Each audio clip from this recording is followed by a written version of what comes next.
venues put on hold and public schools still online, it may really be encouraging to hear that music education is not hibernating. That's thanks to Blue Bear School of Music. And since 1971, they have been a San Francisco treasure. Aspiring musicians of all ages and all abilities have taken group classes and private lessons with Blue Bear. That's some 40,000 students. And to talk about teaching people to play the music they love, joining me today is Blue Bear Executive Director, Dr. Stephen Savage. Hi, Steve. Hi, Kelly. Thanks for having me. Thanks for being with us. Um, Yeah, so you're not a doctor in medicine. You have a PhD in musicology. And yet there have been some studies that said there are health benefits to music, to playing music. Can you maybe talk about what this means? And I've heard you say before, music is a powerful thing for good. yes, well, I think most people are really aware of how powerful music is because it's really powerful in most people's lives. And there are a lot of studies about how it helps with cognitive abilities and helps kids with math and in school. And there's a lot of ancillary benefits.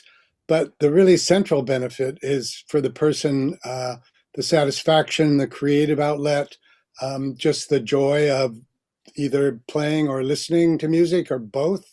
Um, there's also a lot of evidence about learning an instrument is really good in terms of forestalling or preventing Alzheimer's. And the benefits really are enormous across the board. But for us, and for me, I guess the primary benefit is just the joy of music. The joy of music. You yourself are a former drummer, and you told me before about the origin story of Blue Bear Music School, that your band thought it would just help fund your ambitions to be rock stars. And I have a question about the band is broken up, but you're still supporting budding musicians, professional musicians. Can you talk about Blue Bear's mission today? Yes, sure. Bluebird's mission is very broad, as you mentioned in the intro, and we support all different ages and levels and abilities and all different kinds of programs. We are a nonprofit and we do a lot of outreach in underserved communities. But we also, one of the things that I'm most proud of and enjoy the most as a former professional musician for many years is we hire over 40 teachers, professional musicians, aspiring musicians. Almost all of them play in bands or have other musical outlets, and we provide them with some steady employment and some income that they can depend on. And I know how important that is to them. So that gives me great satisfaction. That's great, Steve. And let's talk a little bit about rocking out at home. Because of the pandemic, we've all been apart. And I know that your staffers, the teachers, and definitely the students have all been working remotely. Can you talk about how it was to pivot during the pandemic? Yes, as pivot has become the watchword for everybody in this environment, it was very difficult at the beginning. In the first week after our campus got shut down was crazy, and the staff worked way overtime to figure out how to use Zoom, how to train our teachers to use Zoom, how to get our students oriented towards Zoom. So we really staff did a fantastic job, and we were able to retain most of our programs, many of our students. Unfortunately, of course, all of our ensembles, all of our rock band programs went by the wayside and still are, although we're working on the ability to jam online and we're getting close to being able to do that. But it was and continues to be a sea change for us.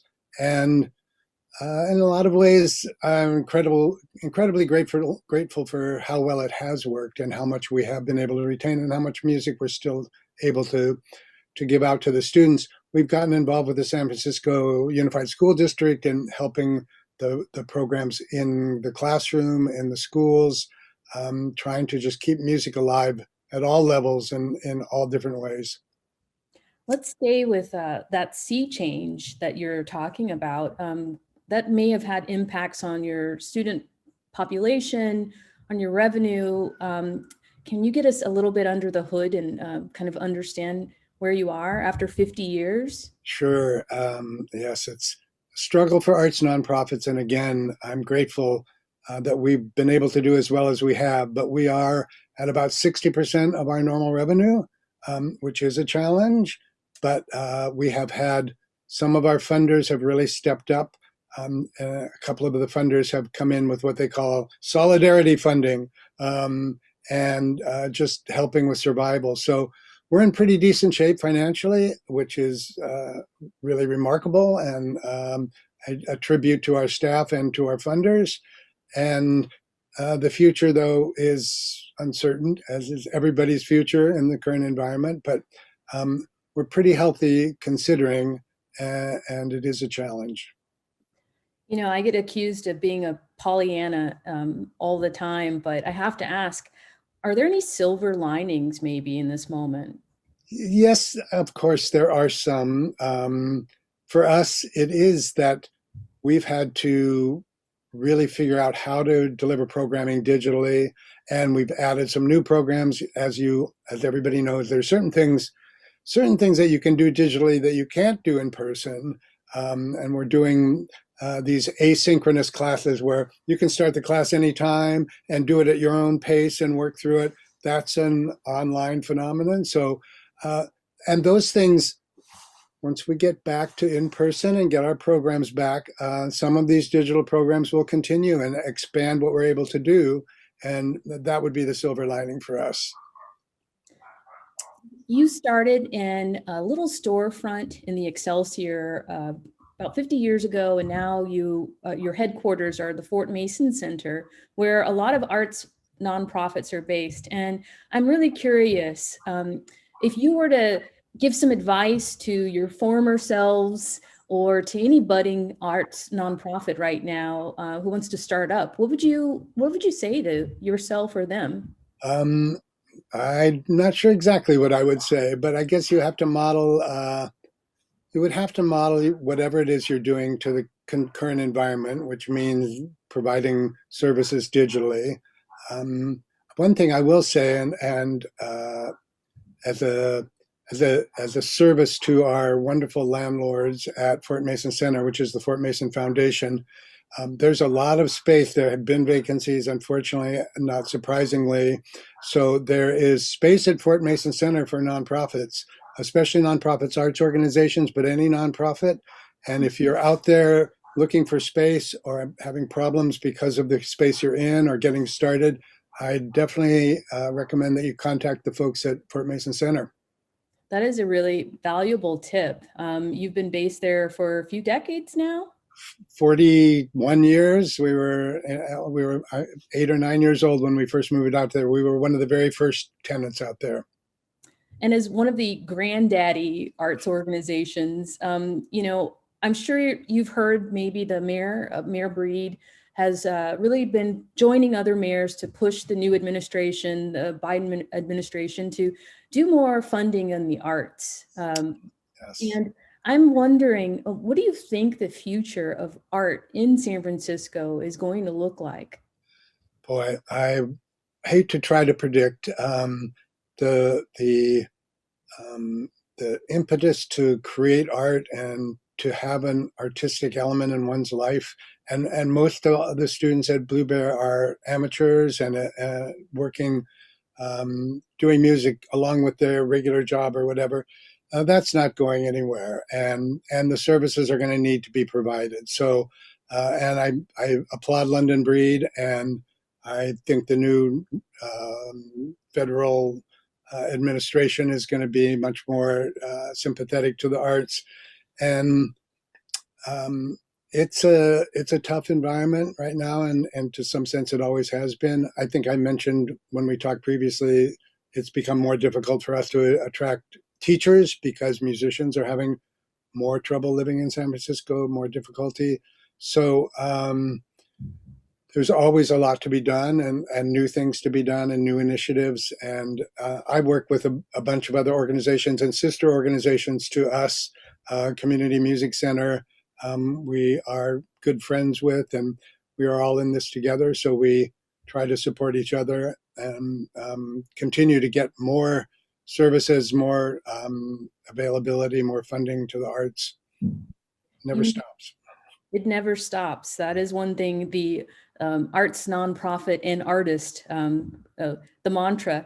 The mention of what type of support that you need. You mentioned that always looking for music teachers. What could people watching today maybe do to help Blue Bear? Well, come and take music lessons. That would be the biggest help. We always need new students. We are always interested in teachers, music teachers that might be interested. We keep resumes on file, and in the world of music, where people go on tour and lives change, there's not a lot of turnover, and we do have a lot of teachers that have been with us for many, many years. But we're always happy to hear from new teachers, and never know when there might be openings. And then, of course, funding and funders. We have our annual Feed the Bear campaign. So we're always looking for anybody who's in a position and interested in who's who resonates with our mission to help us feed the bear and keep us alive. You know, Steve, just as a final question, I have always thought if you're a fan of something that you had some talent for it with latent within yourself. I know some people can be intimidated about taking music lessons. How do you get someone over the hump? Oh, I'm glad you mentioned that, because that's something that's real and unfortunate. And we get quite a few of the students we get are students that come and say something like, when I was a kid and I was at a birthday party and I was singing, somebody turned to me and said, "Stop singing." And I thought I couldn't sing, or I tried to play. For whatever reasons, people get it in their head that they're too old or whatever. But the reality is, like you say, really, talent is love. Everybody can play music. Everybody can sing, and you just need to make something of a commitment to it. And of course, our philosophy is that everybody should have music in their lives, and everybody should be playing music, and it's just so enriching. And there really are no barriers. You can be 70 years old and start, and you may think, "Oh, I'm tone deaf," but nobody is tone deaf. That sounds like a lovely place to leave it. Talent is love. And Dr. Stephen Savage, thank you so much for being here for the Blue Bear School of Music. And it's really been lovely.